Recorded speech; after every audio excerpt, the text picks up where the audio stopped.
Sí, esto es un maratón como el de Cervantes con el Quijote, ¿vale? Vamos a ir turnando nosotros que estamos aquí hasta que no acabemos de leerlos todos en voz alta, no nos vamos. ¿Habéis tenido comida? No, pero no me importa, no tengo apetito.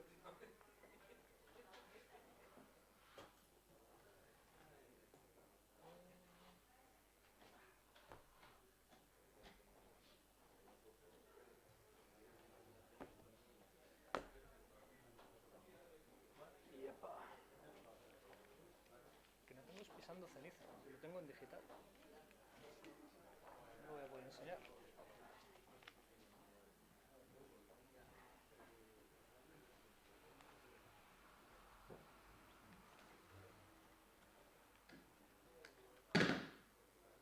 Sí.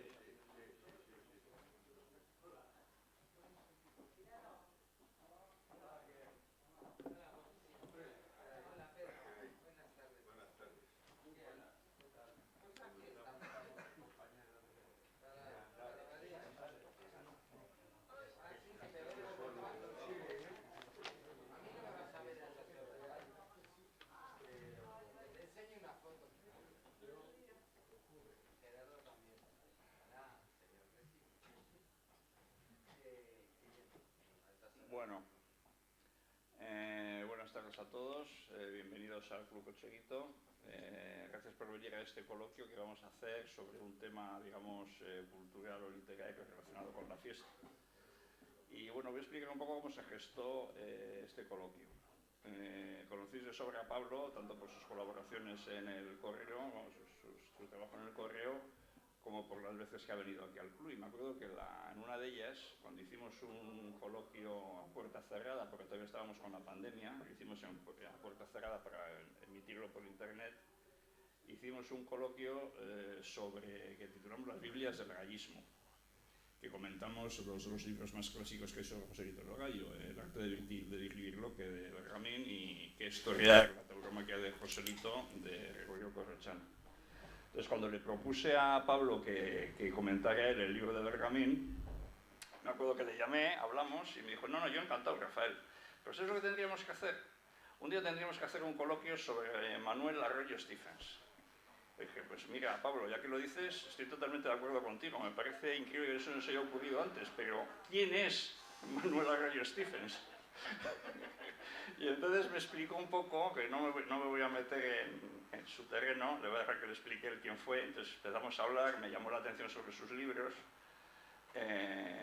los leí, y la verdad es que estuve de acuerdo con él en que esa persona tenía un coloquio. Entonces hablamos a finales de este verano de retomar la idea de hacer ese coloquio ahora, pero al prepararlo Pablo pensó que hablar una hora de un escritor tan poco conocido, que igual era demasiado para llenar un coloquio, ¿no? Entonces dijo, mira, hay otros autores, en el caso de este, hay autores como él, que son libros de los que no se habla, por alguna razón, libros taurinos de los que no se habla, pero que son buenos, pero que no suelen entrar en el circuito de lo que se suele comentar en los clubes, ¿no? Que se habla mucho del Chávez Nogales y se habla mucho de tratados históricos, ¿no? Lagartijo y su época, el torero después de Paquillo, yo qué sé, pero que hay novelas, hay libros de temática taurina que han pasado desapercibidos, y la idea, vamos a ampliar el coloquio y vamos a hablar de una selección de esos libros. Y así es como se gestó el coloquio de hoy, y sin más preámbulos ya le cedo la palabra a Pablo. Pues hola, buenas tardes, muchas gracias por venir. Así se gestó el coloquio y ahora van a ver cómo se estropea el coloquio, que es haciéndolo. Es decir, la idea parecía buena, pero lo triste es que cuando hablamos de aquello en la pandemia y de hacer un coloquio sobre Manuel Arroyo, yo creo que todavía teníamos la fantasía de que le podíamos invitar. Y claro, aquello habría sido una cosa mucho más interesante y gozosa. Manuel Arroyo murió en 2020. Lo que ha contado Rafael es una paradoja interesante. Manuel Arroyo es una persona que un lector común, normal, interesado en los libros, no conoce, y en cierto modo es un personaje muy conocido en el mundo de la literatura, pero no para los lectores. Manuel Arroyo es un editor legendario, un personaje en la edición española fundamental de los últimos 50 años. Manuel Arroyo funda en los finales de los 60 una librería internacional en Madrid que la llama Turner, porque es el segundo apellido de su madre, y esa librería en aquella época es muy importante porque por ella circulan libros que no son de acceso sencillo, ¿no? Y luego funda la editorial Turner, que es una de las editoriales de ensayo más importantes del país hasta hoy mismo. Al mismo tiempo, él es una figura que en el mundo de los escritores de su época, que es, pues, ya digo, la España democrática, digamos, tiene un enorme prestigio. Es un editor, uno de esos editores que dan prestigio a su catálogo por ellos mismos. Es decir, si Turner sacaba un libro, tú, sin saber de qué era ese libro, ya tenías la confianza de que ese libro seguro que estaba bien, porque ese catálogo, que los catálogos dicen que son las biografías de los editores, era interesante, ¿no? Y era una cosa que es bastante común en el mundo literario, que es lo que se llama un escritor ágrafo.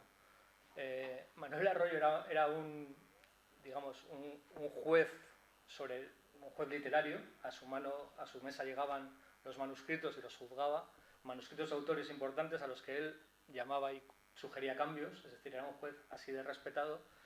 Era un hombre, por lo tanto, digamos que sabía cómo se hacía, pero que él no lo hacía, él no escribía, ¿no? Este tipo de personajes al final siempre acaban escribiendo. Lo suelen hacer al final de su vida, curiosamente, cuando los demás ya han hecho todo el camino, él dice algo así como, bueno, pues ahora os voy a explicar cómo era. Y de pronto, en 2015, aparece un libro de relatos de Manuel Arroyo. Se titula Pisando ceniza y aparece en Turner. Él ya no estaba en la editorial, él ya estaba jubilado. Ese libro, sencillamente, era uno de los mejores libros del año, escritos en español, es decir, sin más. Y fue reconocido en los suplementos, es decir, no fue un bestseller ni nada parecido, pero fue lo que se llamaría un libro que reconoce, o sea, que obtiene juicios, obtiene un cierto entusiasmo, ¿no? en rincones especializados. El libro es excepcional. Y a mí lo que me sorprendía, que se lo comentaba Rafael, es el mundo de los toros. Estamos constantemente hablando de la relación de los toros con la cultura y con la literatura especialmente. Es decir, uno de los argumentos que se suelen aportar para defender la fiesta es que se ha escrito sobre ella, que los grandes escritores han escrito sobre ella. ¿Cómo puede ser que, creyendo eso, si se cree realmente, uno de los mejores libros del año hable de toros y el mundo de los toros no parezca percibirlo, ¿no? Hay una enorme inercia en ese argumento, porque la importancia de los toros en el mundo de la literatura misteriosamente siempre es Lorca o Hemingway. Si eso fuese así, lo que habría que preservar no son los toros, es a Lorca y a Hemingway, obviamente. Es decir, hay que preservar los toros porque se siguen escribiendo buenos libros sobre toros. Y ya digo, este fue uno de los libros de 2015. En 2019, Arroyo Stephens, el primer libro no lo tengo físicamente porque lo tengo digital, pero bueno, 4 años después publica La muerte del espontáneo, que es otro libro de relatos, y todavía publicará un último libro que aparece después de su muerte, que se titula Mexicana y que está en acantilado. Si quieren conocer la figura de Arroyo Stephens, les recomiendo, en YouTube está la presentación que hacen en la Casa de América de su libro póstumo Mexicana. Interviene Félix Dazúa y la editora Pilar Álvarez, y la presentación del libro se convierte en un homenaje a Manuel Arroyo, y hablan de él, de su personalidad, cuentan anécdotas. Está en YouTube, se ve muy agradablemente y obtenemos una imagen de Manuel Arroyo inmediata, ¿no? Manuel Arroyo nace en Bilbao. No hemos llegado a saber si tiene algún tipo de arraigo en la ciudad.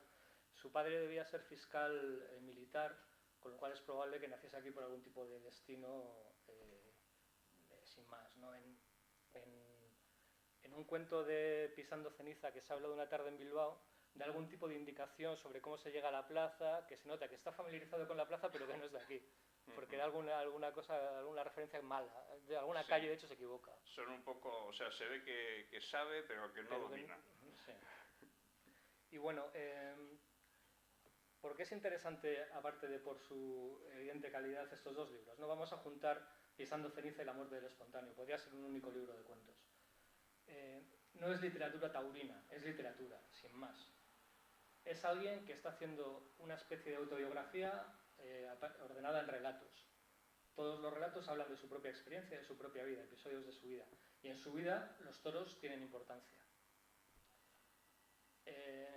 Esto debería servir siempre así. Es decir, la literatura taurina, en mi opinión, lo que llamamos literatura taurina, tiene dos grandes problemas. Uno es el tecnicismo, es decir, la ultraespecialización, hay libros que serían académicos en otra disciplina, ¿no? Es decir, un tratado zootécnico pues tiene un interés técnico. Y el otro problema es el tipismo, ¿no? El folclorismo. Parece que una narración taurina tiene que implicar siempre a un torero, que además casualmente uno que justo va a triunfar, pero por culpa de una mujer, la noche en la que va a triunfar, esa tarde bebe más y le coge el toro y todo es horrible, ¿no? Bien. Aquí no hay ni tecnicismo ni tipismo, aquí simplemente hay literatura. Por ejemplo, si Nabokov escribe sobre su pasión por las mariposas, y eso leemos a la memoria y nos parece normal y nos interesa, sin que sepamos nada de mariposas. Yo no sé nada de ópera, por ejemplo, habré ido una vez, 2 veces a la ópera. Tengo prejuicios incluso sobre la ópera, me parece que hay un exceso de énfasis en la ópera. Si a mí alguien inteligente, brillante, que escribe bien, que tiene una mirada original, que es iconoclasta o lo que sea, me explica en una narración, en un escrito, su pasión por la ópera, lo que significa para él tal o cual tenor, lo que implicó viajar a Milán para ver una obra, en qué momento biográfico hizo ese viaje, qué implicó cuando llegó a Italia, en qué situación política estaba Italia. Si todo eso me lo cuenta con talento, me va a interesar inmediatamente. Y es probable que cuando acabe ese libro diga, tengo que ir a la ópera una vez, digamos que no, me quita el prejuicio y me hace interesarme por eso que en principio no me interesa. Lo que hace Manuel Arroyo en los cuentos más de toros de estos 2 libros es precisamente eso. Nos cuenta, en el primero, cómo descubre a un torero gitano que se llama Rafael de Paula y le fascina. Cómo se lo comenta a un escritor al que él edita, que se llama José Bergamín, y le dice, tenemos que ir a verle. Cómo Bergamín y Manuel Arroyo cogen un coche y se ponen a seguir a Paula por España. Esa España es la España en la que Franco está a punto de morir. Entonces nos está contando quién es Bergamín, de primera mano, quién es Paula, cómo es esa España, cómo es llegar en coche a Sevilla en la feria, la ciudad más alegre del mundo, dice. ¿Cómo no nos va a interesar todo eso si lo cuenta además un escritor que tiene una evidente impronta clásica? No piensen en el clasicismo como mausoleos, sino piensen en vida y verdad conservada en el tiempo. La mirada de Manuel Arroyo es aguda, inteligente, es más severa siempre respecto al mismo que respecto a los demás. El tono es hondo, siempre antisolemne, la escritura es precisa, diáfana, casi invisible. Cuando te metes en estas narraciones parece que te está hablando alguien, que te está hablando un gran conversador. Eso puede parecer sencillo, pero es todo lo contrario, es muy difícil. En el segundo libro, La muerte del espontáneo, hay 2 piezas taurinas impresionantes. Una cuenta la acogida del mortal del Gillo, porque él estaba presente, y otra es la muerte de un espontáneo en Albacete, un hombre que se tira un toro del cordobés y lo mata el toro.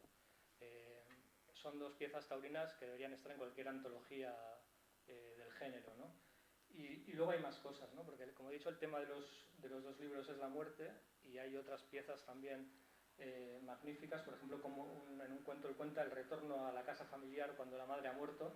Es un cuento impresionante que hace pensar en Gabriel Conrad de los muertos de Joyce, viendo nevar y acordándose de los muertos, ¿no?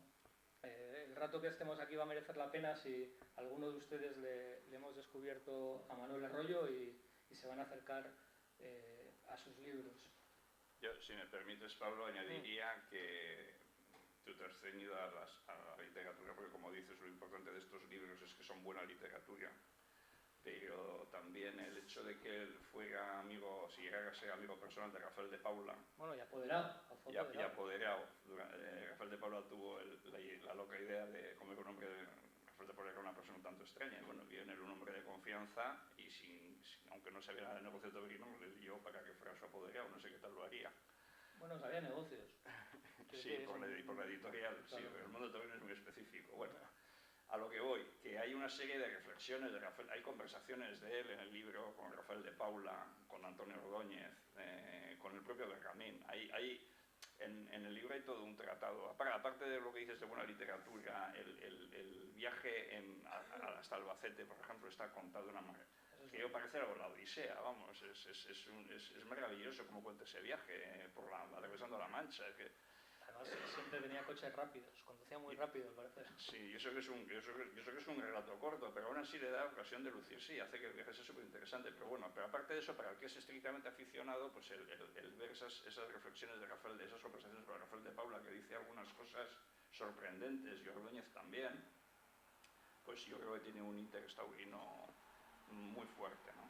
Y de hecho hay un relato corto en Segunda, la muerte del espontáneo, que habla del filósofo alemán Wittgenstein, espero haberlo pronunciado bien, Gerardo.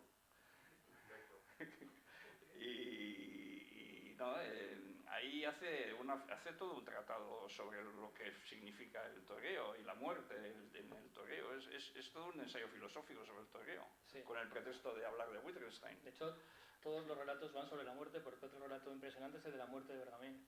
Sí, sí. Sí, el hilo conductor es la muerte, sí, efectivamente. Bueno, pues pasamos a otro libro y vamos a pasar a un libro de Turner, editado por Manuel Arroyo. Esta colección taurina de Turner seguro que la conocen todos, porque es donde está el libro de Bergamín. Bien, Antonio Caballero me parece que es otro de estos nombres que el mundo del toro no sé si tiene presente, ¿no? Antonio Caballero es un periodista colombiano, muerto en 2021, que para hacer un paralelismo con su figura yo me referiría a Vázquez Montalbán en España, ¿no? Ese tipo de intelectual de todoterreno, ¿no? Y muy influyente en su tiempo. Era caricaturista también, periodista, opinador político, historiador. Tiene una novela en Tusquets que se titula Sin remedio, que es como la gran novela de la Colombia de los años 80, y era un gran aficionado a los toros. Escribió 4 libros de toros, bastante inencontrables. Este quizás es A la sombra de la muerte, quizás es el más fácil de encontrar. El último debe ser muy bueno, pero yo no he podido dar con él, que tiene un gran título, en mi opinión, se titula Torero de sillón. Y Antonio Caballero, como opinador político en Colombia, era un hombre de izquierdas, era un hombre que se metía que opinaba duro, digamos, pues evidentemente tuvo serios problemas y se tuvo que ir al exilio en varias ocasiones a Europa. Estuvo en Grecia, creo recordar, y estuvo en Madrid. En Madrid en los años 90, 80, finales de los 80, 90. En Madrid fue acogido por Juan Tomás de Salas, que era el editor de Cambio 16, y creo que en la redacción de Cambio 16 Caballero era lo que ahora es Google. Es decir, en su mesa iba todo el mundo que tenía algún tipo de duda geográfica, sintáctica, política, anatómica o forense. Iban allí y él la resolvía porque era un hombre de cultura extraordinaria, ¿no? En A la sombra de la muerte, él junta escritos taurinos que son en la mayoría crónicas de tardes de toros de los 90, pero hay más, ¿no? También hay pequeños ensayos sobre la historia del toreo, semblanzas de toreros. Es un libro en el que descubrimos a un escritor excepcional. Escribe extraordinariamente bien, es un hombre de una gran erudición, como digo, pero tiene ese pulso periodístico de que se impone la amenidad, se impone una ironía soterrada, se impone tener al lector siempre atento, ¿no? Y también cierta provocación en los puntos de vista. El resultado es muy bueno, ¿no? Porque se lee muy bien. Voy a leer un parrafito o alguna cosa de Antonio Caballero porque al final es mejor leerlo que explicarlo, ¿no? En una especie de descripción que hace de lo que es una tarde de toros, por ejemplo, sobre la barbarie, ¿no? en el toreo. La barbarie, bueno, la barbarie. Sangre y arena, sol y moscas, vocerío, crueldad y mucha trampa. Pero nadie que haya visto a Rafael de Paula torear a la Verónica, o a Antoñete dejar parado a un toro en la esquina de una media, o a Enrique Ponce dormirlo con un abaniqueo suave delante de los cuernos, puede olvidarlo nunca. Y lo más bello es el toro. No hay animal igual a un toro bravo cuando salta de la boca oscura del túnel de Toriles por fin en libertad. Y galopa en semicírculo con la papada al viento, frenándose en los burladeros para cornear las tablas y tirarlas al aire, galopando más lejos perseguido por la borla despeinada del rabo. Se para en la mitad del redondel, firmes las 4 patas, alto el cuello como el de un gallo de pelea, reluciente el pelaje, irisado en el sol, y mira en torno, despectivo. Se para a que lo miren, a que lo admiren. Las vacas, los humanos, los otros toros, Dios que está en todas partes, y hasta el mismísimo Dios le inspira cierto temor y muchísimo respeto tan bravo y tan hermoso. Una rajita rosada y amarilla de capote se asoma detrás de un burladero, y el toro la comete como un vendaval súbito, haciendo que se esconda. Tiene el ojo alto y perverso. De los hollares le sale un humo ardiente, y sabe que es un toro, y nosotros también. Sí, un caballo es muy bello, o un tigre, o un gato que se despereza, pero un toro es un toro. Además de esto, que ya me parece una fiesta, los artículos de Antonio Caballero nos ofrecen una cosa que es interesantísima, que es una mirada sobre los toros en España desde fuera. Pero no desde fuera como un turista interesado en lo exótico, sino desde fuera desde un aficionado colombiano, sin más, ¿no? Y, es decir, nos mira desde fuera con un gran conocimiento. Eso ofrece piezas muy, muy interesantes y también muy divertidas. Voy a leer una que se titula Madrid, la España del 7. Los que van a las ventas al tendido del 7 tienen un hondo amor por su terruño, admirable sin duda, como el de los nacionalistas oprimidos que por su patriotismo terminan desatando una guerra civil. Les sucede, como a todos los irredentistas, que no conocen otra cosa. No han ido nunca al 9, desprecian a los pacientes espectadores del 6, ignoran a los educados aficionados del 3, y por supuesto que no les hablen de los silencios de Sevilla. Tienen razón, tal vez, pero desconocen el placer de ir a los toros. Y es que los del 7 no van a ver los toros, van a indignarse con ellos. Van a la plaza, van al 7, con sus pañuelazos verdes para rechazar toros, con sus bocazas de bocina para insultar toreros. Chorizo, qué morro tienes, chulo, cabrón, por eso cobras. Van con sus risotadas estentorias para saludar al toro que cayéndose demuestre que de entrada ellos tenían razón. Ahí está, míralo, lo que yo decía. Y al presidente, fuera del palco, sinvergüenza. Al que grita más fuerte, los demás, conmovidos, lo premian con un sentido ole. Voces enronquecidas, caras enrojecidas, ojos inyectados de sangre.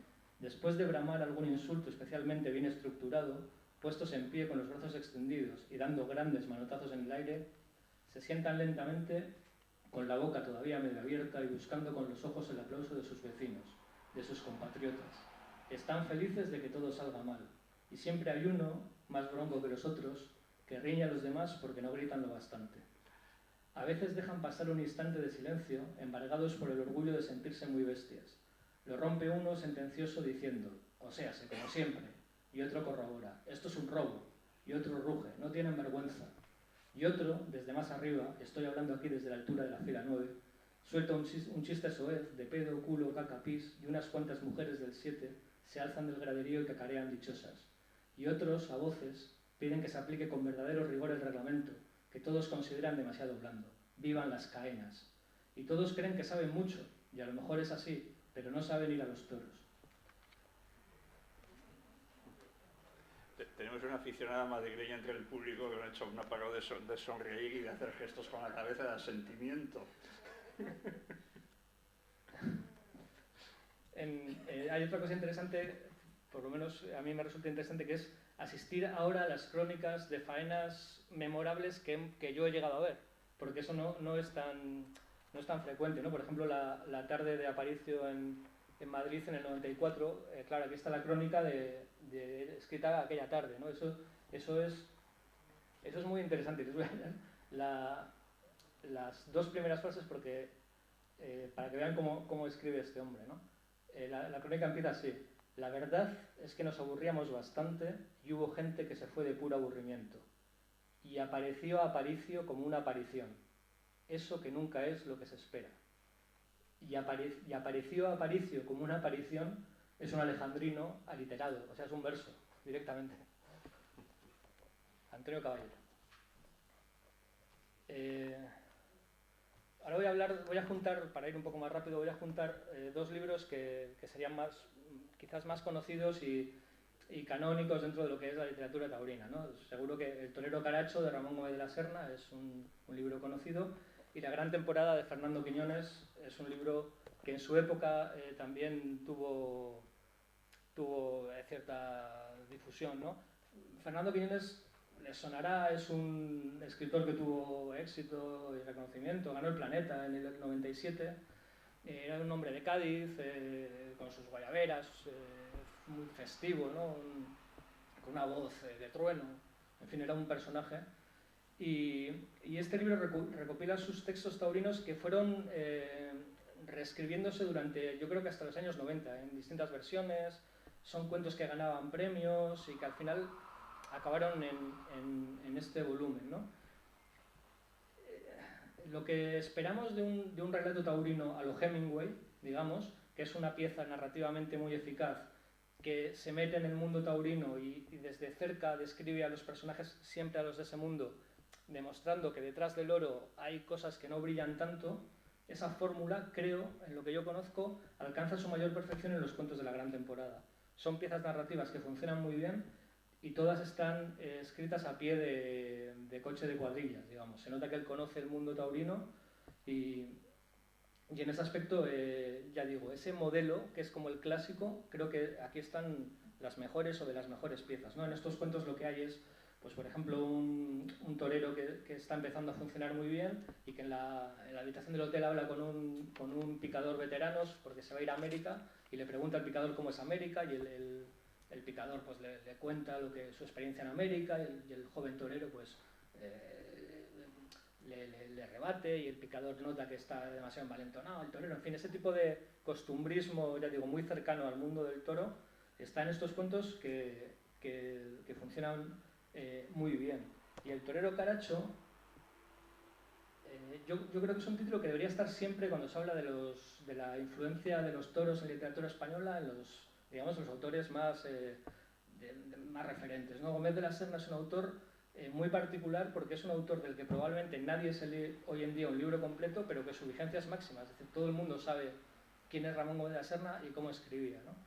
El torero Caracho, lo comentábamos antes con Rafael, es otra novela totalmente típica, ¿no? de ascensión de un torero, mundo un poco brutal a su alrededor, drama, pero está escrita como una fiesta ramoniana.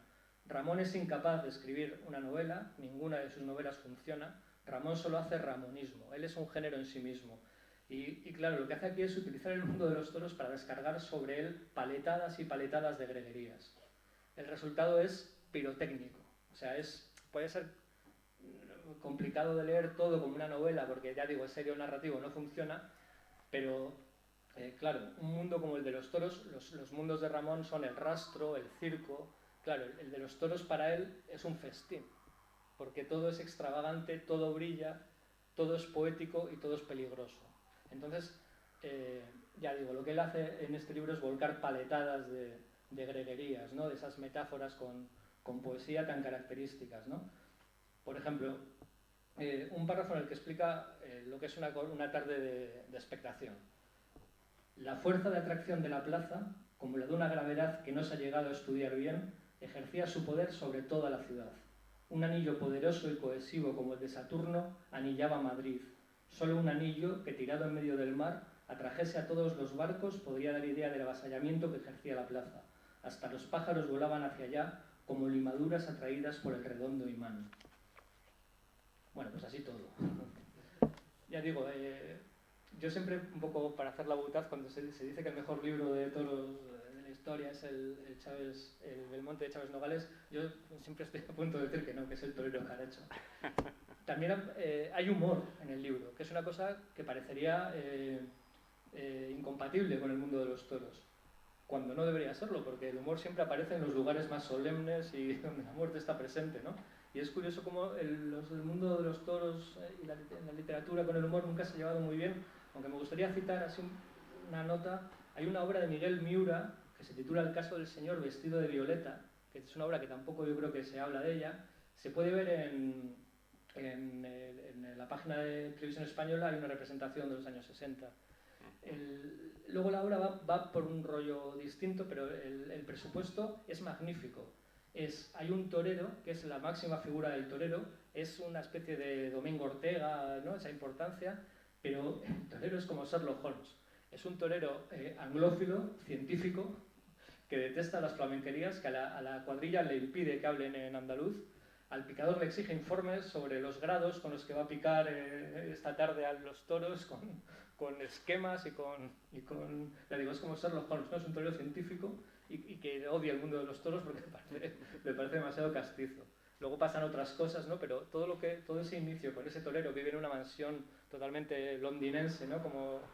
Como el señor Higgins de Fair Lady, con un batín, con un pañuelo. Es muy divertido. Y bueno, es otra obra de la que no se suele hablar, ¿no? Cambiando un poco el tercio, aunque siguiendo igual con la anglofilia, ahora voy a hablarles de Felipe Benítez Reyes. Este libro se titula Palco de sombra y recoge los escritos taurinos de los años 80, principios de los 90, de 85-91, de Felipe Benítez Reyes. Otra de estas cosas. Yo no sé si el mundo de los toros sabe que uno de los escritores españoles de los últimos 40 años más importantes ha escrito sobre toros, ¿no? Felipe Benítez Reyes es un poeta de referencia de su generación, es novelista, premio Nadal, es premio nacional de poesía, es ensayista, es articulista de prensa en El Correo, su periódico, que sale un sábado sí y otro no. Es traductor, ya digo que es un autor de referencia. Es autor de una novela imprescindible del año 98 que se titula El novio del mundo. Es una de las novelas más divertidas que se ha escrito en España en nuestro tiempo, y en una época fue muy aficionado a los toros o a Rafael de Paula. Y aquí voy a hacer un inciso. Ya ha salido varias veces Rafael de Paula y va a salir alguna más. Esto me lleva a decir, Chesterton decía que los poetas habían olvidado de un tema importante, el queso. No entendía por qué los poetas no habían escrito sobre queso. Bueno, yo no entiendo cómo no se está escribiendo sobre Morante. Quiero decir, la cantidad de inteligencia que atrajo Paula en aquel momento, que está por varios de estos libros y va a aparecer después. No entiendo cómo Morante este año no ha llevado en la cuadrilla todo el año a un cronista de algún medio principal, o cómo no le están siguiendo por las plazas. Podría ser tú, para la temporada que viene. Yo tengo mucho lío, pero digo que no entiendo cómo lío. No entiendo por qué, pero probablemente sí entiendo por qué. En cierto modo, las razones probablemente sean políticas. Lo cual es... Bueno, Benítez Reyes, aparte de ser un escritor muy importante que ha escrito sobre toros sin que el mundo de los toros lo sepa, es una especie de escritor que en principio no debería estar como en la antítesis de este mundo, ¿no? Taurino. Es un escritor de estirpe anglófila, es un escritor chestertoniano, paradójico, lleno de humor, lleno de ingenio, y lo que hace aquí... Lo que agrupa aquí son varias cosas, ¿no? Tiene una especie de diario de aficionado que me parece un género muy interesante, un diario en el que, pues como anota, ¿no? Una tarde, un viaje, un modo breve, un dietario de aficionado, ¿no? Tiene semblanzas de toreros, tiene ensayos, tiene un ensayo sobre Rafael de Paula, sencillamente, que se titula Ser Rafael de Paula, y luego tiene una sección en la que agrupa escritos de crítica taurina. Como aquí estamos hablando de libros de toros, reseña un libro de Manuel Arroyo, pero bueno, voy a leerles algún fragmentito de alguna reseña. Lo que hace Benítez Reyes, el joven Benítez Reyes también, quiero decir que la juventud a veces es un poco pendenciera, lo que hace aquí es una cosa que no se suele hacer, que es someter a una crítica de estilo literario los libros taurinos, que generalmente están muy mal escritos. Pero la crítica que se les hace es de otro tipo, pues están bien documentados y son interesantes y tal, pero claro, él lo que hace es, por ejemplo, coge una novela de un tal Barnaby Conrad, publicada en España bajo el título del Matador, y la titula la reseña El torero Pacote. Y leo un fragmento. La historia del desdichado Pacote es bien sencilla. Un torero de éxito, el mejor, que en el día que va a cortarse la coleta no tiene mejores ocurrencias que emborracharse, proponer matrimonio a la tunanta de la que está enamorado, padecer la resaca a mitad de una faena, con vómito incluido, y pegar un petardo en sus 2 toros nada menos que en la Real Maestranza de Sevilla, y en tarde tan señalada, pero he aquí que Pacote, ya repuesto del pelotazo de whisky y de un revolcón sin mayores consecuencias, decide pedir el sobrero, un toro como un colegio y del hierro de Miura, y escribir de paso una página de oro en la historia del toreo novelístico. El relato de ciencia ficción concluye armónicamente con la gloriosa muerte del gallardo matador y del monumental cornúpeta al que Pacote corta las orejas, el rabo y una pezuña. La primera vez que se ha dado una pezuña en la maestranza, precisa el narrador. Bien está. El real dice: la labor de la traductora, Josefina Alinari Martínez, es posible que resulte estilísticamente correcta, pero imprecisa, a veces en la terminología taurina empleada. Así, por ejemplo, traduce sustituto en vez de sobrero, capa roja de torear en vez de capote, lanzas en vez de varas, o hizo varios pases en vez de dio varios pases. De todas formas, en ningún momento traduce toreador. Y una reseña del libro Torerías de Camilo José Cela, que salió en la editorial Taurina de Espasa. Escribir esto en 1991 había que echar las patas para adelante. Torerías pretende reunir los escritos de tema taurino del llorado autor de La Colmena. Los reúne con un criterio de manga ancha, cogiendo lo taurino por los pelos y a veces ni siquiera por ahí, caso de las páginas de Madrid, nada menos que una guía turística. Tal criterio sería de bienpensantes achacarlo a la editorial antes que al autor. Es cierto que Cela enfoca el tema a su gusto y manera, y el lector habitual puede hacerse ya una idea de cuál es ese gusto y cuál es esa manera. Uno no sabe si a alguien puede interesarle mucho la historia de Independencia, Trijueque, Gorda Segunda, que debutó en Hoyos de Pinares tras haber toreado abundantemente de salón a su propio padre, o la historia de Estevita de Fidel, también conocido como Niño del Salitre. Uno no sabe, en suma, si hay muchos lectores interesados en estas dicharacherías. La voluntad humorística de Cela, por su parte, encuentra un complicado obstáculo: su indesmayable indisponibilidad para el humor. Felipe Benítez Reyes. Y ahora voy a cambiar otro poco más el tercio y en vez de un libro voy a hablarles de una revista. Si yo les hablo de una revista en la que escriben Rafael Sánchez Ferlosio, Luis García Berlanga, Rosa Chacel, Francisco Nieva, Francisco Brines, Caballero Bonal, pensarán que es una revista cultural, lógicamente. Si les digo que además escriben Andrés Trapiello, Luis Alberto de Cuenca, Vicente Gallego, Antonio Lucas o Luis Sánchez Rosillo, pensarán que es una revista de poesía, lógicamente. Si les digo que en esa revista colaboran con ilustraciones Ramón Gaya, Miquel Barceló o Luis Claramunt, pensarán que es una revista de arte. Y si les digo que además hay textos de Manolo Vázquez, Luis Francisco Esplá, Rafael de Paula, Antonio Bienvenida, Sánchez Mejías o Rafael Gallo, pues no sabrán a qué me refiero. Y me refiero simplemente a la revista Quites, que publicó la Diputación de Valencia entre el 82 y el 93, un número al año. Quites para mí es importante porque yo me aficioné en gran medida leyendo esta revista. Es una revista que combina simplemente textos sobre toros de autores como estos, poemas e ilustraciones. Creo que esta revista intentó hacer algo que fue muy importante y en cierto modo funcionó en aquel tiempo, ¿no? Fue trasladar la mitología taurina a la cultura urbana, a la modernidad. El primer número es en el 82. Y lo que intentan es decir, si la gente ya no vive en el campo y ve los toros desde un vallado, si no tiene esa relación, el sitio de los toros va a ser una mezcla entre una galería de arte y un bar lleno de modernos. Y lo conseguían. Es una revista en la que hay otra cosa que me parece importante. Los colaboradores, la gente que aporta textos, hay entre ellos aficionados, todos escritores de prestigio, y hay algunos que son aficionados de cuerpo entero, ¿no? Los Bergamín. Todos sabemos que Bergamín sabe muchísimo de toros. Pero también abrían la revista a lo que podríamos llamar el espectador. Muchos de los escritores que les he mencionado, Luis Alberto de Cuenca, por ejemplo, Andrés Trapiello, yo estoy seguro de que no son aficionados que están viendo las ferias ahora mismo, ni nunca. Pero habrán ido a los toros, habrán ido alguna vez, habrán estado interesados, le habrán acompañado, habrán tenido un amigo torero que les ha regalado unas entradas para que le vayan a ver. Esta es una cosa que muchas veces el mundo del toro impide. Pasa, por ejemplo, en los coloquios, en las corridas generales, o cuando en la televisión hay alguien popular en el tendido y le ponen un micrófono.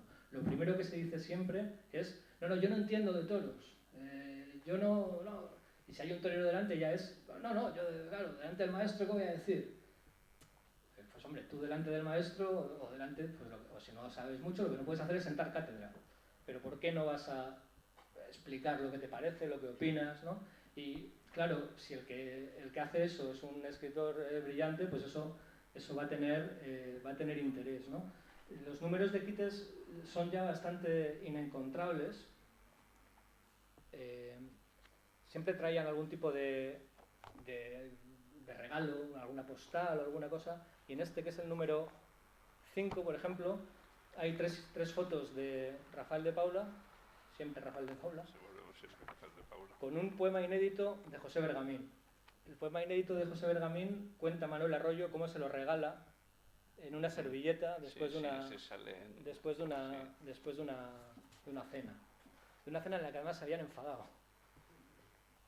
Como ven, bueno, no sé si se aprecia, luego si quieren pueden echar un ojo. Quites es también una revista que está cuidadísimamente editada, está editada con muchísimo gusto. Todos los números, la portada siempre es una viñetilla de Ramón Gaya, que con 4 trazas hace un motivo taurino. La letra Garamond, el papel, es una preciosidad de revista. Y esto también es curioso. El mundo del toro también lo defendemos muchas veces por sus valores estéticos, ¿no? Le explicamos a la gente que no, si tú, aunque no entiendas lo que pasa solo con ver los colores, el orden, la coreografía, la sombra, la luz, eso ya es muy interesante y te va a atraer. Bien, me parece bien. ¿Y entonces por qué nosotros todo lo que editamos o diseñamos tiende a ser horrible? Es decir, ¿por qué un mundo que cuida tanto la estética no hace las cosas con gusto, ¿no? Quites es una revista editada primorosamente. Y pues siguiendo por ahí, ahora les voy a enseñar un libro que conocen de sobra, Juncal, de Jaime Armiñán, todos conocemos la serie, pero antes de hablar del libro, fíjate la edición. Es un libro de Fulgencio Pimentel, una editorial de Logroño, que está, sobre todo edita cómics, novela gráfica, también literatura, y que es famosa porque sus ediciones son primorosas, ¿no? Como ven, la tapa y la contratapa reproducen los azulejos del café, el café español creo que se llamaba en la serie, que es como empezaba la serie enfocando los azulejos. Pero no solo los reproduce las juntas de los azulejos. Es decir, hay una junta entre Sí. La fuente es en relieve, es física, ¿no? Sí, No sí. es que esté dibujada. Y el final del libro es la partitura del pasodoble Juncal que cantaban las Vainica Doble. Las Vainica Doble, que una era cuñada de Jaime de Armiñán. El libro tiene un problema, que es que todos hemos visto la serie y que la serie es insuperable. La serie probablemente es la mejor película que se ha rodado nunca sobre toros. Lo que hace Jaime de Armiñán, el libro está escrito después del guión y después de rodada la serie, lo que hace es completar algunos de los personajes que en la serie obviamente quedan un poco más desdibujados y aquí les da mucho protagonismo. Es una novela clásica, se cruzan los testimonios y bueno, es muy interesante, ¿no? Hablando de Jaime de Armiñán, me gustaría resaltar, ¿no? Jaime de Armiñán es uno de esos personajes que todo lo que hace, es decir, como lo que decíamos antes de Manuel Arroyo Stephen, los toros son importantes en su vida y hace cosas estrictamente de toros, pero en todo lo demás que hace suele meter siempre algo de toros, ¿no? Y luego lo que hace de toros es muy bueno.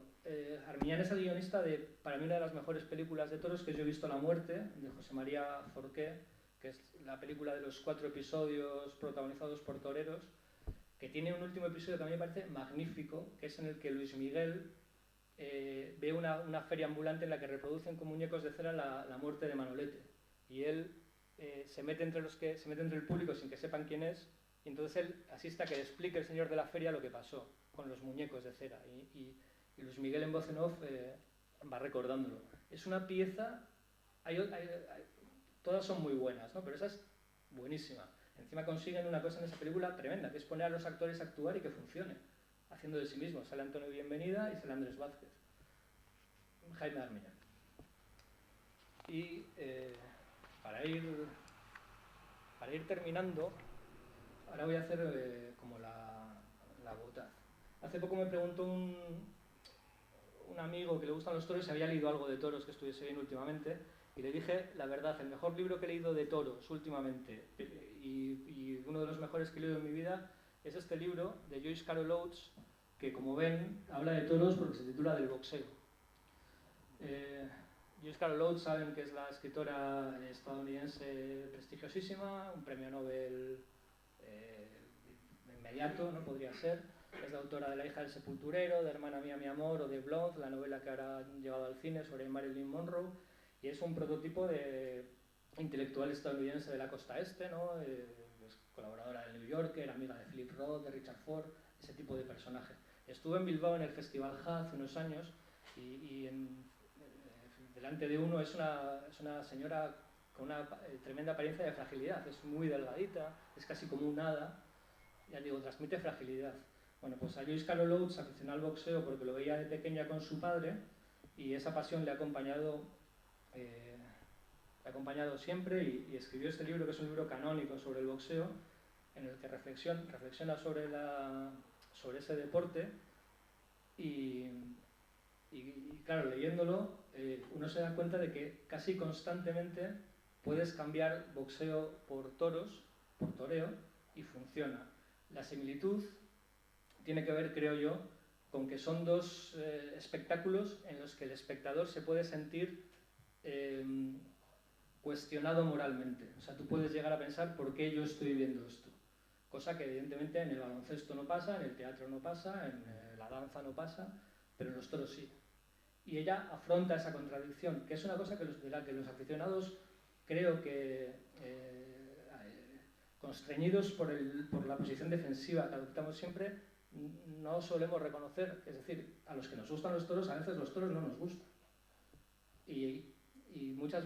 O a los que nos gustan los toros, a veces no sabemos explicar por qué nos gustan los toros. De eso no solemos hablar, ¿no? Y ella, Joyce Carol Oates, a través del boxeo, piensa sobre esto constantemente. Es una escritora brillantísima. Voy a leerles algún parrafito y les invito a que donde lea boxeo ustedes piensen en toreos y boxeador torero, jab de izquierda pues natural y uppercut pues pase de pecho y hacemos la traslación, ¿no? Por ejemplo, cada combate de boxeo es una historia, un drama sin palabras, único y sumamente condensado. Incluso cuando no sucede nada sensacional, entonces el drama es meramente psicológico. Los boxeadores están ahí para establecer una experiencia absoluta, una pública rendición de cuentas de los límites máximos de su ser. Ellos saben, como pocos podríamos saber de nosotros mismos, qué poder físico y psíquico poseen, de cuánto son capaces. El boxeador ha de aprender de algún modo, mediante algún esfuerzo de voluntad, a inhibir su propio instinto de supervivencia. Debe aprender a ejercer su voluntad sobre los impulsos meramente humanos y animales, no solo a eludir el dolor, sino a eludir lo desconocido. Y lo que les decía de ver torear o ver boxear. Ver boxear de cerca y en serio es arriesgarse a momentos que podrían llamarse de pánico animal. Una sensación no solo de que algo muy desagradable está ocurriendo, sino que además, por contemplarlo, se es cómplice. Ningún deporte ha sido tan permanentemente y apasionadamente atacado como el boxeo por razones morales. Y ningún deporte evoca reacciones tan ambivalentes en sus defensores cuando se les hace la conocida pregunta: ¿cómo puedes contemplar? El aficionado al boxeo no tiene en realidad respuesta. Solo puede hablar de boxeo con quienes sean como él. En este párrafo, Joyce Carol Oates escribe aficionado en español, en el original. Es decir, escribe aficionado a los toros.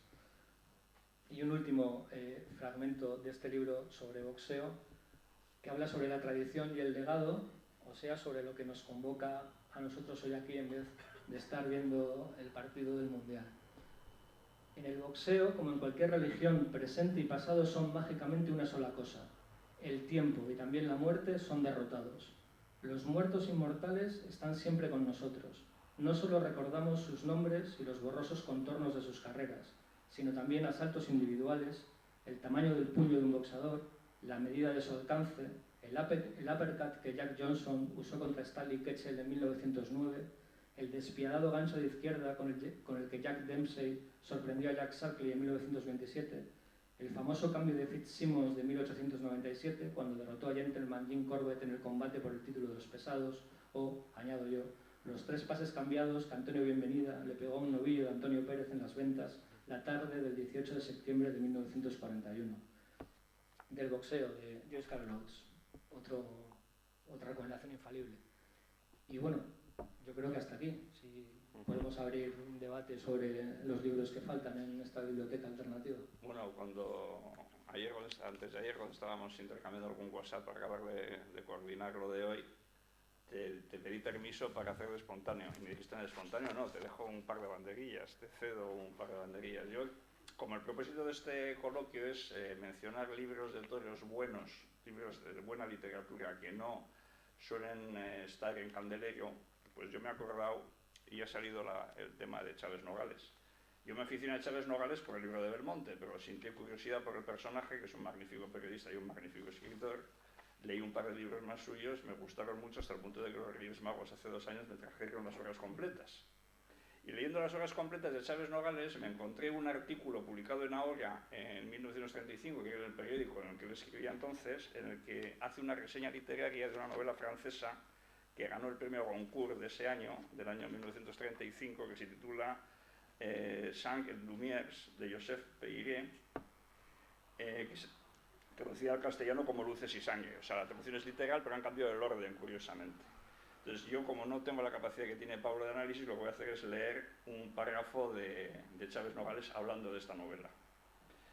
Joseph Peyre, en Sang et Lumières, ha conseguido hacer, además de una gran novela, un magnífico reportaje sobre el mundillo taurino de Madrid, que aparece reflejado en sus páginas tan exactamente que no vacilamos en sostener que los mismos escritores españoles no han conseguido, cuando se lo han propuesto, dar una sensación tan acabada y exacta de lo que es entre bastidores la fiesta de toros, como indudablemente lo logra en Sang et Lumières. Viendo esto de Chávez Nogales, pues creo que tiene un valor. Y yo solo pensaba decir esto, pero como has dicho también que el mundo de los toros y el humor no están bien compadecidos, pues me atrevo a recordaros un libro del que hablé hace varios años aquí en el club, el para mí magnífico El toro, el torero y el gato, de Venceslao Fernández Flores, que es de las cosas más divertidas que he leído yo en mi vida. Y nada, ¿preguntas? Bueno, a mí me parece muy interesante que hayas hablado de Chávez Nogales, porque yo no conozco ningún libro posterior a Chávez Nogales en la biografía de Belmonte que sea de la calidad literaria que ese, con una particularidad, y es que todo el mundo pone a parir.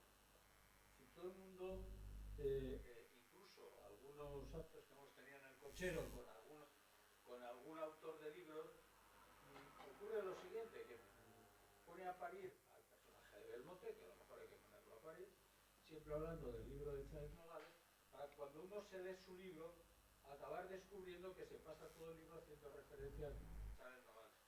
Yo, la conclusión que he llegado es que no han leído a Chávez Nogales. Es decir, porque a mí lo que verdaderamente me parece atractivo de Chávez Nogales es cómo se acerca a las realidades. Probablemente Chávez Nogales no era un aficionado, era de esos sevillanos a los cuales les molesta el costumbrismo. No soporta ni los paralaes, ni el acento, ni el cachondeo sevillano. Yo creo que no le gustaban los toros, sin embargo, ha hecho la mejor biografía que yo conozco de un torero. Cuando uno lee el resto de la obra de Chávez Nogales, sea el viaje a Rusia o el viaje a Alemania contando lo que es el nazismo, o a Israel, pues te das cuenta de la altura como periodista, porque claro, hay que entender que la mayor parte de sus libros se publican como separatas en un periódico. Entonces, yo decirte que para mí sigue siendo de lo mejor, tal como decía Rafa, pero después yo no he encontrado mucho aparato literario, por llamarlo de una manera, respecto a los toros. Y mucho menos lo que se está publicando, con perdón, ahora. Yo creo que entre este año con lo de la pandemia me puedo haber leído una veintena de libros de gente conocida, que no citaré nombres, pero no he encontrado uno quitando uno, que es el de un periodista, que es el de José Hito Gallo, el rey de los toreros, que lo tuvimos aquí, Paco Aguado, presentándolo, que es un gran libro de un periodista que tiene un conocimiento exhaustivo de Joselito y que merece la pena tener y leer. Pero desde el punto de vista literario, yo no he encontrado. Eso es algo que se ha abandonado, lamentablemente. Como se ha abandonado la edición de revistas especializadas, como la que tú acabas de decir de Valencia. Yo no conozco ningún sitio donde se editen revistas de ese tipo, ¿no? Es decir, hay un abandono de la literatura, hay un mi conclusión, no sé si le parecerá plausible. Hay un abandono por parte de la literatura de los toros. Es decir, el que tiene nombre como literato, si se acerca, es siempre por una vía tangencial y sobre alguna anécdota no siempre positiva. Y sin embargo yo echo en falta el novelista. ¿Alguien se imagina la colmena de Cela, por ejemplo, pero sobre tema taurino? Sería maravilloso, ¿no? Por tanto, ahora yo no veo en los autores modernos que se acerquen al mundo de los toros, no sé si porque no está de moda o porque van contra corriente. Bueno, yo al final me imagino que eso tiene que ver mucho con la influencia que el mundo de los toros tenga en la sociedad, ¿no? Y entonces yo estaba pensando, yo no sé si solo se puede abordar literariamente el mundo de los toros de modo tangencial. Creo, ¿eh? Y incluso en el mundo, si pensamos, por ejemplo, Juncal es una gran serie de toros porque realmente es una serie que habla de muchas más cosas que de toros. Y por eso fue un éxito en televisión española. Es decir, la gente que la veía no sabía que se parecía, o no sabía esa figura ¿no? de torero bohemio que se podía parecer a no sé quién, a no sé cuál. O sea, a la gente le gustaba la serie sin tener que ser aficionados a los toros, ¿no? Yo creo que los toros solo se pueden tocar en el cine o en la literatura de modo tangencial. O sea, tienes que envolverlo en algo más, porque si no es muy complicado. Hay una frase del libro de Benítez Reyes que hace, como has dicho, al final hay una recopilación de crónicas que hace de libros, hace una crónica de Chávez Nogales y dice una frase que yo me quedé, que creo que probablemente tú opinas que es extensible a todos los libros que has traído. Es que dice, la biografía de Belmonte de Chávez Nogales no es un libro de toros. Del mismo modo, o sea, no es un libro, es un libro para aficionados a la literatura, no para aficionados a los toros, del mismo modo que Moby Dick es un libro para aficionados a la literatura y no para ballenerios. Y lo que pasa con el Belmonte de Chávez Nogales muchas veces en coloquios de estos es que se le saca el dedo como si fuese como en un entendido crítico. O sea, es que impone el canon belmontista, pero que no va de eso, que es un gran libro. O sea, que es un gran libro. Bueno, Leopoldo.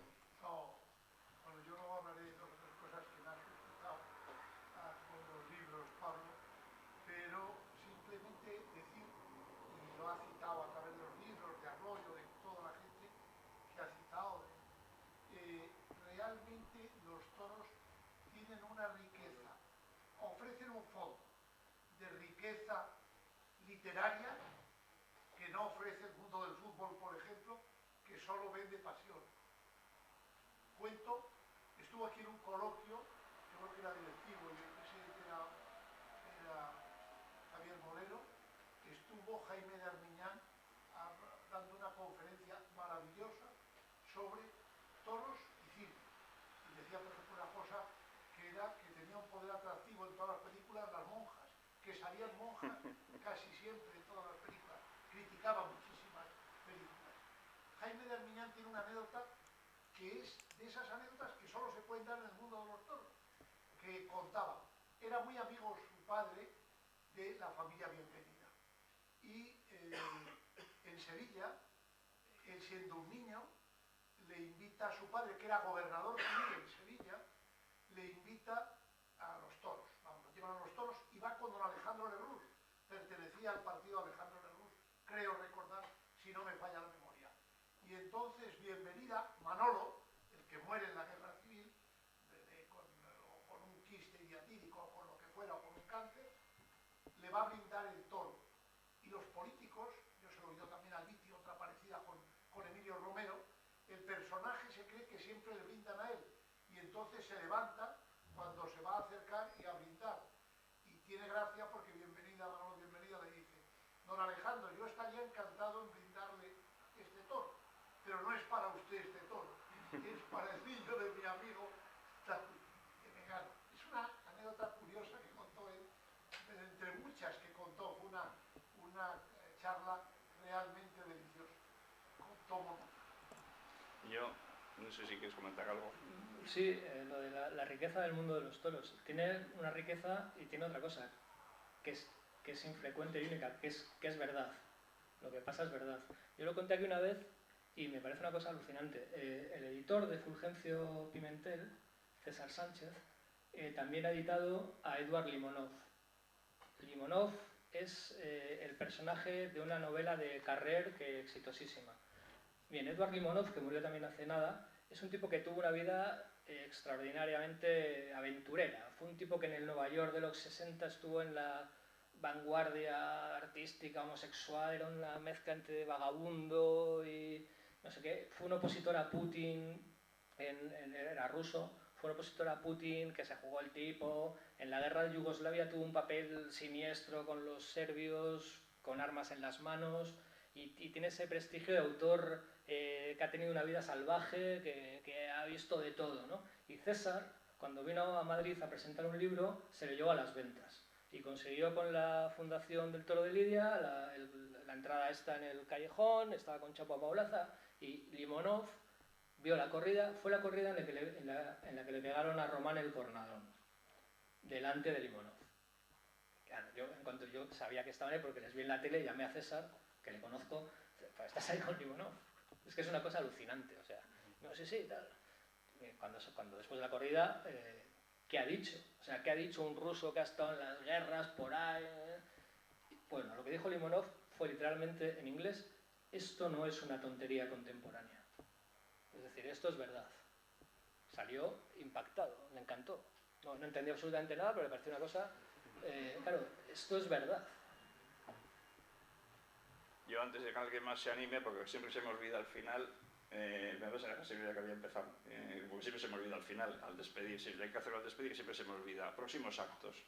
El miércoles que viene, día 30, le tenemos a Gonzalo Bienvenida, nieto de Antonio, con motivo del 50º de la muerte de Antonio. Va a venir también su madre, hija de Antonio, Paloma. Y bueno, que tenemos ahí un traje de Antonio Bienvenida y bueno, pues haremos un coloquio sobre Antonio en la dinastía Bienvenida en general y Antonio en particular. También os recuerdo que hay lotería a la venta, también os recuerdo que se acerca la Navidad y que el merchandising del cocherito, libros, pañuelos, corbatas, gemelos, etcétera, pues que pueden ser un buen regalo navideño. También tenemos pines nuevos, aquí tengo yo estrenando hoy uno.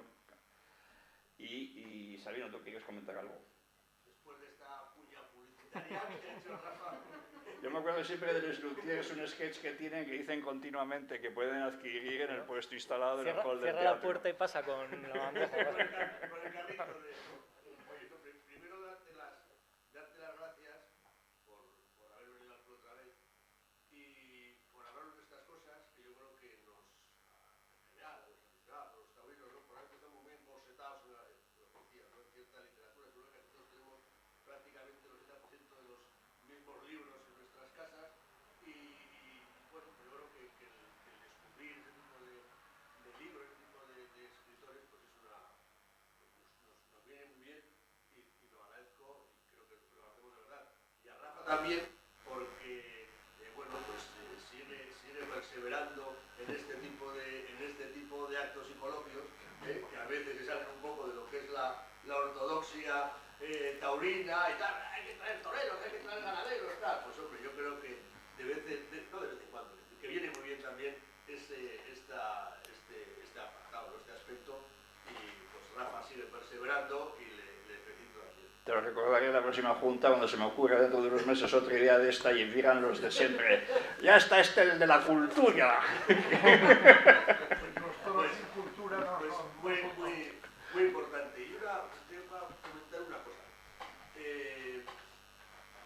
Se solía decir que cuando escribía en El País Joaquín Vidal, que había mucha gente había gente que compraba El País, que leía las crónicas de Joaquín Vidal, no porque era un aficionado, sino porque era un gran escritor. Creo que, bueno, ¿no? Ahora mismo nos falta un poco esos referentes, igual está la crónica taurina demasiado, no sé también si el tema de internet, de publicar las crónicas prácticamente en cuanto acaba la corrida, ya están en los portales, los propios críticos taurinos están con el portátil mientras está celebrando la corrida y en cuanto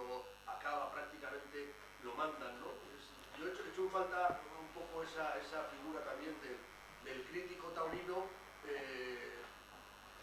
con ese componente literario, que pueda atraer a otra gente. Lo que pasaba también es que generalmente, o muchas veces, las crónicas de Joaquín Vidal, hasta el tercer párrafo no hablaba de lo que había pasado en la corrida, porque hablaba de uno que se había levantado, entonces eran muy divertidas. Pero era un escritor excepcional, como lo es Barquerito. Barquerito escribe de fábula.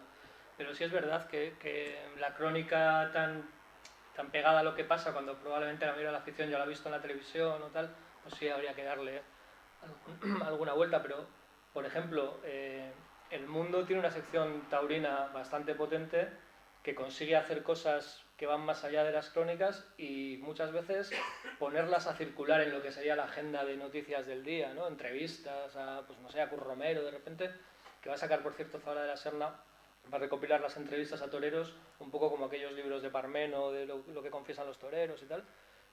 Quiero decir que en la escritura taurina en periódicos sí hay margen para hacer otras cosas, lo que muchas veces no hay o espacio o interés.